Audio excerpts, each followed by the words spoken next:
প্রিয় বন্ধুরা, আমরা সবাই আল্লাহর গুনাহগার বান্দা। গুনাহ থেকে বেঁচে থাকা বর্তমান এই যুগে অনেক কঠিন একটি কাজ। গুনাহ থেকে আমরা বাঁচতে পারি আর না পারি, আমরা আল্লাহর কাছে সবসময় ক্ষমা চাইতে পারি। আল্লাহর কাছে ক্ষমা চাওয়ার অনেক দোয়া রয়েছে, তার মধ্যে এটি একটি।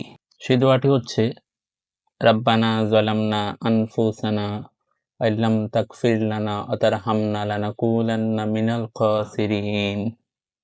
এ দোয়াটির অর্থ, হে আমার প্রতিপালক, আমরা নিজের প্রতি অন্যায় করেছি। যদি তুমি আমাদেরকে ক্ষমা না করো তাহলে আমরা অবশ্যই ক্ষতিগ্রস্তদের অন্তর্ভুক্ত হয়ে যাব। সূরা আরাফ 23। বন্ধুরা, আমরা যতই গুনাহ করি না কেন, মহান আল্লাহর কাছে যদি আমরা সঠিকভাবে ক্ষমা চেতে পারি, মহান আল্লাহ আমাদের অবশ্যই ক্ষমা করে দিবেন। কারণ মহান আল্লাহ রাব্বুল আলামিন পরম ক্ষমাশীল, পরম দয়ালু।